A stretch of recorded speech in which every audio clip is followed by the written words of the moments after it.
Hi friends, சுத்தமான தரமான எந்த கலப்படமும் இல்லாத 100% தரமான தேன் உங்களுக்கு வேணும்னா இந்த ஸ்க்ரீனில் இருக்கக்கூடிய நம்பரில் காண்டாக்ட் பண்ணுங்கள். உங்களுக்கு யாராவது வேணும்னா நீங்கள் டேரெக்டாக காண்டாக்ட் பண்ணி இந்த தேனை வாங்கிக்கலாம். ஹாய் வீவர்ஸ், மீண்டும் வில்சன் ரிவ்யூ தமிழ்ச்சால் மூலமாக உங்களை சந்திப்பதில் பெருமகிழ்ச்சி அடைகிறேன்.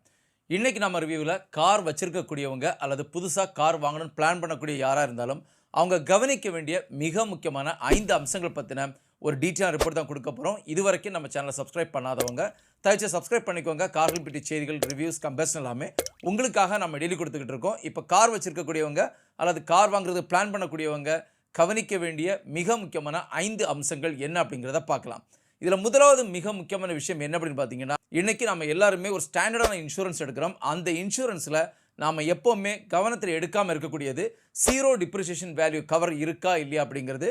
ஸோ உங்களை யாராக இருந்தாலும் ஒரு ஸ்டாண்டர்டான இன்சூரன்ஸ் எடுக்கும்போது அந்த இன்சூரன்ஸில் கண்டிப்பாக ஜீரோ டிப்ரிசியேஷன் வேல்யூ இருக்கணும் அப்படிங்கிறத தெரிஞ்சுக்கோங்க. ஸோ இது எதுக்கு பயன்படும் அப்படிங்கிறத நம்ம இப்போ பார்க்கலாம்.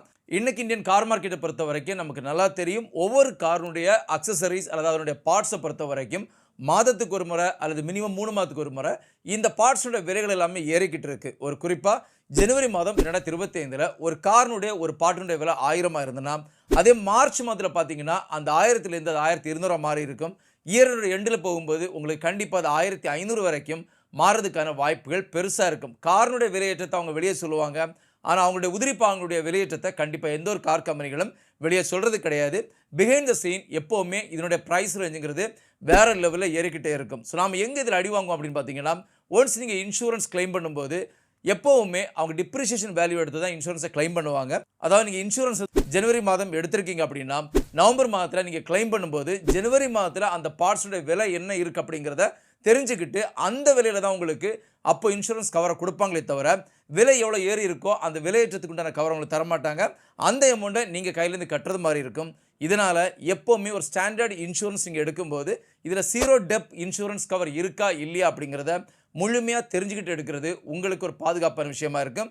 இதுக்கு கூடவே இன்ஜின், கியர் பாக்ஸ் இந்த ரெண்டுக்குமே கவர் கண்டிப்பாக எடுக்கணும். இன்றைக்கி நம்ம எல்லாருமே ஃபேஸ் பண்ணக்கூடிய மிக முக்கியமான ஒரு விஷயம், நமக்கு கேரேஜுங்கிறது பெரிய அளவில் கிடையாது. இதனால் நம்ம பல இடங்களில் நம்ம பார்க் பண்ணுறோம். ஸோ இங்கே பார்க் பண்ணும்போது ஒரு மழை இல்லை ஒரு தண்ணியினுடைய லாகு வரும்போது அது நம்ம வண்டி இக்னைட் பண்ணி இன்ஜின் நாசம் ஆயிடுச்சு அப்படின்னா எங்கேயுமே உங்களுக்கு ஸ்டாண்டர்ட் இன்சூரன்ஸில் கவர் கிடையாது. இதனால் உங்களுக்கு கவர் வேணும்னா நீங்கள் கண்டிப்பாக ஒரு இன்சூரன்ஸ் எடுக்கும்போது தெளிவாக இன்ஜின், கியர் பாக்ஸ் இந்த ரெண்டுக்குமே நீங்கள் கவர் சேர்த்து எடுத்திருந்தால் மட்டும்தான் ஒரு வாட்டர் லாக்னால் உங்கள் இன்ஜினுக்கு ஏதாவது ஒரு டேமேஜ் ஆகிருக்கு அப்படின்னா உங்களுக்கு கவர் ப்ரைஸில் கிடைக்கும். அப்படி இல்லைன்னா பல லட்சங்கள் நீங்கள் எடுத்த காருக்கு செலவு பண்ணுற மாதிரி இருக்கும். இன்றைக்கி ஆவரேஜாக ஒரு கியர் பாக்ஸ் அல்லது ஒரு இன்ஜின் உங்களுக்கு ரிப்பேர் ஆகிருக்குன்னா அதை கன்வெர்ட் பண்ணி மீண்டும் புதுசாக எடுத்துகிட்டு வரதுக்கு மினிமம் 80,000லேருந்து 1,25,000 வரைக்கும் ஒரு காரை பொறுத்து மாறதுக்கான வாய்ப்புகள் அதிகமாக இருக்குது. இதனால் ஒரு சின்ன ஒரு தயக்கமும் இல்லாமல் எப்போவுமே ஒரு இன்சூரன்ஸ் எடுக்கும்போது ஜீரோ டெப் இன்சூரன்ஸ் கவர் அதுக்கு கூடவே கண்டிப்பாக இன்ஜினுக்கும் கியர் பாக்ஸுக்கும் கவர் எடுக்கிறது உங்களுக்கு ஏற்ற ஒரு விஷயமாக இருக்கும். இப்போ இரண்டாவது மிக முக்கியமான ஒரு அம்சம், நம்மள பல பேர் இன்சூரன்ஸ் எடுக்கும்போது நம்ம தெரியாமல் தவிர்க்கக்கூடிய ஒரு விஷயம், அதாவது ரிட்டர்ன் டு இன்வாய்ஸ் கவர் அப்படிங்கிற ஒரு ஐட்டம் இருக்குது. இது நம்மள பல பேருக்கு தெரியாது. இன்னும் 100ல் 99% இருக்கும் இந்த ஒரு கவர் இருக்குது அப்படிங்கிறது நமக்கு தெரியாது. இது மிகப்பெரிய முக்கியமான ஒரு கவரும் கூட. இன்றைக்கி இந்தியன் கார் மார்க்கெட்டை பொறுத்த வரைக்கும், குறிப்பாக சிட்டிகளை பொறுத்த வரைக்கும் எந்த ஒரு காருக்குமே இங்கே ஒரு உறுதியான பாதுகாப்பு கிடையாது. எப்போ வேணாலும் அந்த கார் திருடு போடுறதுக்கு வாய்ப்புகள் அதிகம். நம்ம எல்லாருமே நினச்சிட்டு இருக்கிறது, நம்ம கையில் இருக்கக்கூடிய கார் திருட்டு போயிடுச்சுன்னா நம்ம இன்சூரன்ஸ் வச்சுருந்தோன்னா இன்சூரன்ஸ் மூலமாக நமக்கு கவர் கிடைக்கும் அப்படிங்கிறது. கண்டிப்பாக கவர் கிடைக்கும். ஆனால் அது எப்படி கிடைக்கும்னு பார்த்தீங்கன்னா டிப்ரிசியேஷன் வேல்யூவோட தான் கிடைக்கும். இன்றைக்கி ஒரு புது கார் எடுத்துகிட்டு வந்து ஒரு வருடம் தாண்டி பார்த்தீங்கன்னா கண்டிப்பாக என்னோட டிப்ரிசியேஷன் வேல்யூ 20%. அதே நீங்கள் ஒரு 2 வருடமாக போகும்போது 30-35%, 4வது வருடத்தில் 50%, 5வது வருடத்தில் 60% வரைக்கும் டிப்ரிசியேஷன் வேல்யூ இருக்குது. ஸோ நீங்கள் ஒரு புது கார் எடுத்து அது 4வது வருடத்தில் அந்த வண்டி திருட்டு போயிடுச்சுன்னா உங்களுக்கு கிடைக்கக்கூடிய அமௌண்ட்டுங்கிறது கண்டிப்பாக 40% கழித்து மிச்சம் இருக்கக்கூடிய ஒரு அமௌண்ட் தான் அவங்க கையில் கொடுப்பாங்க. அதுவே மிகப்பெரிய ஒரு கேள்விக்குறி. ஆனால் அதே நேரத்தில் ரிட்டர்ன் டு இன்வாய்ஸ் உங்களுடைய இன்சூரன்ஸில் இருக்குது அப்படின்னா உங்களை அப்படி அவங்க ஏமாற்ற முடியாது. உங்கள் வண்டி எந்த வருடத்தில் அது திருட்டு போயிருந்தாலும் முழுமையாக உங்களுடைய இன்வாய்ஸ், அதாவது வண்டி எடுக்கும்போது இன்வாய்ஸில் என்ன அமௌண்ட் இருக்கோ அந்த அமௌண்ட்டை முழுமையாக உங்களுக்கு கொடுத்துருப்பாங்க. இது உங்களுக்கு மிகப்பெரிய பாதுகாப்பை கொடுக்குற விஷயமா இருக்கும். ஒரு சின்ன எடுத்துக்காட்டு, ஒரு கார் நீங்கள் 10 லட்ச ரூபா கொடுத்து வாங்குறீங்க. இந்த கார் உங்ககிட்ட வந்து ரிட்டர்ன் டு இன்வாய்ஸ் கவர் இருக்குது அப்படின்னா 5 வருடங்கள் கழித்து இந்த கார் திருட்டு போயிடுச்சுன்னா 10 லட்சம் ரூபா அப்படியே உங்களுக்கு கையில் கிடச்சிரும். அதே நேரத்தில் உங்கள்கிட்ட ரிட்டர்ன் டு இன்வாய்ஸ் கவர் இல்லை அப்படின்னா 5 வருடங்கள் கழித்து இந்த கார் திருட்டு போயிருக்குன்னா உங்களுக்கு மேக்ஸிமமாக ஒரு 3,50,000 ரூபா தான் கிடைக்கும். அதாவது 6,50,000 உங்களுக்கு நஷ்டமாகிறதுக்கு வாய்ப்புகள் அதிகம். இதனால் இன்சூரன்ஸ் எடுக்கும்போது ரிட்டர்ன் டு இன்வாய்ஸ் கவர் இருக்கா அப்படிங்கிறதையும் தெளிவாக பார்த்து தெரிஞ்சு எடுத்துக்கோங்க. ப்ரீமியம் கொஞ்சம் அதிகமாக இருந்தாலும் இது மிக முக்கியமாக தேவைப்படக்கூடிய ஒரு விஷயமா இருக்குது. இனி மூணாவது மிக முக்கியமாக நம்ம நோட் பண்ண வேண்டிய ஒரு விஷயங்கிறது மெயின்டெனன்ஸ். இன்றைக்கி எல்லா இடத்துலையுமே ஒர்க் ஷாப்பை பொறுத்த வரைக்கும் நம்மக்கிட்டேருந்து மேக்ஸிமமாக எவ்வளோ பணத்தை கறக்கலாம் அப்படிங்கிறதெல்லாம் மிக தெளிவாக இருக்காங்க. அது இந்த ஒரு பர்டிகுலர் பிராண்ட் அப்படின்னு கிடையாது. இன்றைக்கி இந்தியன் கார் மார்க்கெட்டில் இந்தியன் கார் மேக்கராக இருக்கலாம், இல்லை வந்து ஃபாரின்லேருந்து வந்துருக்கக்கூடிய கார் மேக்கர்ஸாக இருக்கலாம், எந்த ஒரு கார் மேக்கராக இருந்தாலும் அவங்களுடைய ஒர்க் ஷாப் மூலமாக மேக்ஸிமமாக மணியை ஈல்டு பண்ணுறதுக்கு ட்ரை பண்ணுறாங்க. நம்ம ரொம்ப கவனமாக இருக்கணும். இதை எப்படி நம்ம கவனமாக இருக்கலாம் அப்படின்னு பார்த்தீங்கன்னா, ஒரு வண்டியை நீங்கள் ஒர்க் ஷாப் எடுத்துகிட்டு போகிறதுக்கு முன்னாடி இந்த வண்டிக்கு உண்டான மேனுவலை தெளிவாக வாசித்து பாருங்கள். மேனுவலில் ஒவ்வொரு பீரியடுக்கு என்னென்ன சர்வீஸ் கொடுக்கணும் அப்படிங்கிறத தெளிவாக நோட்டிஃபை பண்ணியிருப்பாங்க. இதை உங்களால் தெளிவாக பார்க்க முடியலை அப்படின்னா இரண்டாவது ஒரு ஆப்ஷன் இருக்குது.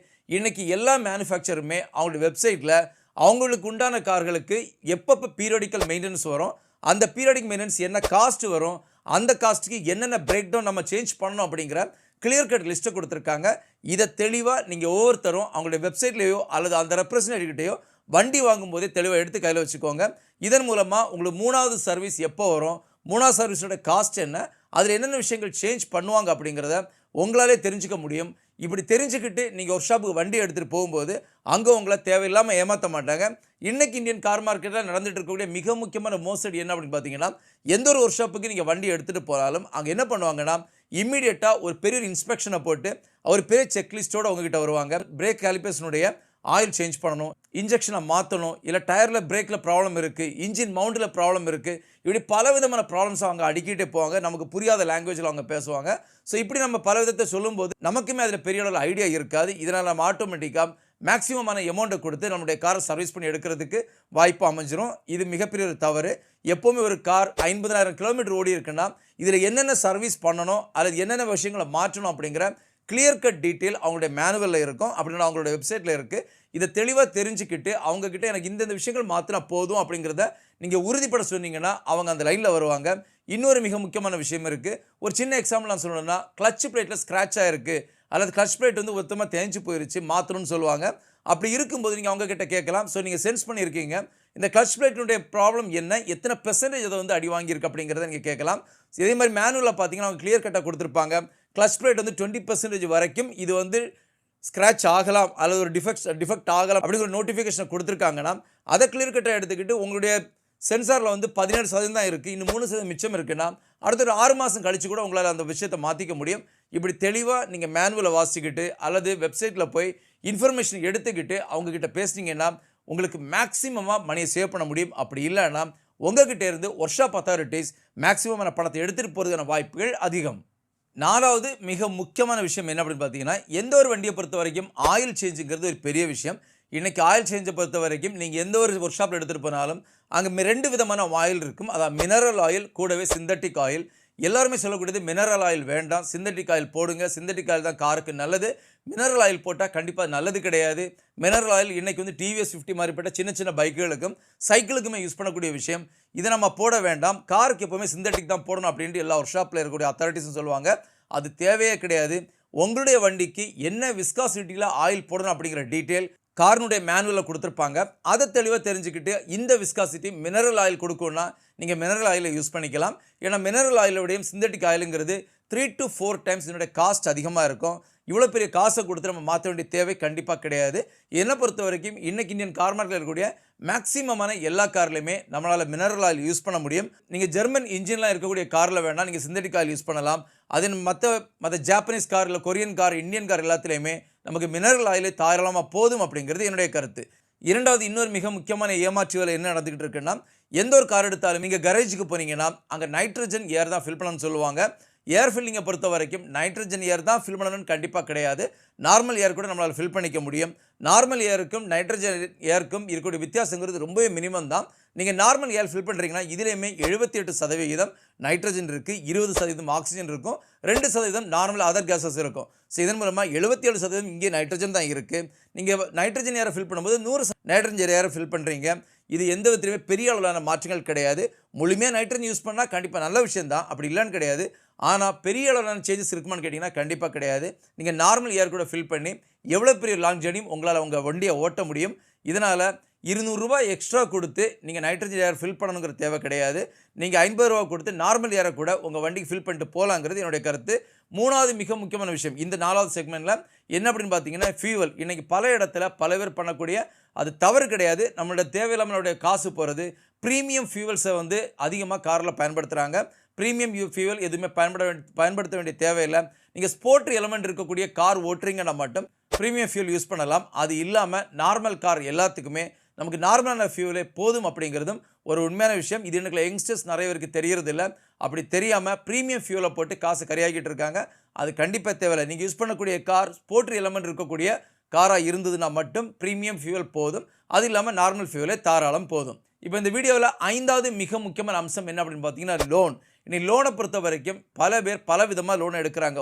லாங் டேர்மில் லோன் எடுக்கிறாங்க. அது மிகப்பெரிய ஒரு தவறு. எப்போவுமே மேக்ஸிமமாக 3 வருஷத்துக்கு மேலே லோன் எடுக்காதீங்க.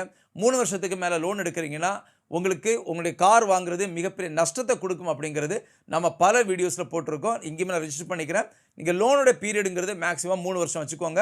25% அமௌண்ட் மினிமம் நீங்கள் பே பண்ணுறது மாதிரி பார்த்துக்கோங்க. 2வது ஒரு சிலர் டேக்ஸுக்காக லோன் எடுப்பாங்க. ஸோ டேக்ஸுக்காக லோன் எடுக்கக்கூடியவங்க மைண்டில் இருக்கக்கூடிய ஒரே ஒரு தாட் என்ன அப்படின்னா இந்த லோன் எடுத்ததுக்கு பிறகு வித்தின் ஷார்ட் பீரியடில் அதாவது ஒரு வருடம் தாண்டின உடனே இம்மீடியட்டாக நான் வந்து மேக்ஸிமம் அமௌண்ட் எல்லாமே போட்டு லோனை க்ளோஸ் பண்ணும் அப்படிங்கிற ஒரு தாட்டில் லோன் எடுப்பாங்க. அது மிகப்பெரிய ஒரு தவறு. ஏன்னா எப்போவுமே நீங்கள் ஒரு காருக்கு லோன் எடுத்துட்டிங்கன்னா இதனுடைய இன்ட்ரெஸ்ட் ரேட்டை பொறுத்த வரைக்கும் முதல்லையே உங்ககிட்ட மேக்ஸிமமான இன்ட்ரெஸ்ட்லாம் எடுத்துருவாங்க. பிரின்சிபலை பொறுத்த வரைக்கும் நீங்கள் லேட்டராக தான் பே பண்ண போகிறீங்க. ஸோ இதனோட ரேஷியோ எடுத்து பார்த்தீங்கன்னா முதல் 1 வருடம் அல்லது 1 வருடம் 6 மாதத்திலேயே உங்களுடைய லோனுக்கு உண்டான எல்லா இன்ட்ரெஸ்ட்டுமே அவங்க கவர் பண்ணிடுவாங்க. ஸோ நீங்கள் 1 வருஷம் தாண்டி உங்களுடைய லோனை நீங்கள் ஃபில் பண்ண போகிறீங்கன்னா உங்கள் பிரின்சிபல் அமௌண்ட்டை பொறுத்த வரைக்கும் அப்படியே தான் இருக்கும். எந்த ஒரு சேஞ்சும் இல்லாமல். இதனால் மிகப்பெரிய நஷ்டத்தை கொடுக்கும். ஸோ லோனை பொறுத்த வரைக்கும் ரொம்ப கவனமாக இருந்துக்கோங்க. நீங்கள் லோனை பொறுத்த வரைக்கும் மினிமம் 3 இயர்ஸ் போட்டு லோன் எடுத்தால் மட்டும்தான் அது உங்களுக்கு ப்ராஃபிட்டாக இருக்கும். 3 இயர்ஸுக்கு மேலே எடுக்கக்கூடிய லோன் எதுவாக இருந்தாலும் உங்களுக்கு ப்ராஃபிட் இல்லாமல் இருக்கும் அப்படிங்கிறத தெளிவாக ரெஜிஸ்டர் பண்ணிக்கிறேன். ஸோ நான் இன்றைக்கி கொடுத்த இந்த ரிப்போர்ட் கண்டிப்பாக உங்களை ஃபுல்ஃபில் பண்ணியிருக்க நம்புகிறேன். இன்னொரு வீடியோ உங்களை சந்திக்கிற வரைக்கும் உங்களிடமிருந்து விடைபெறுவது உங்களுடைய அன்பின் விவேக். தேங்க்யூ.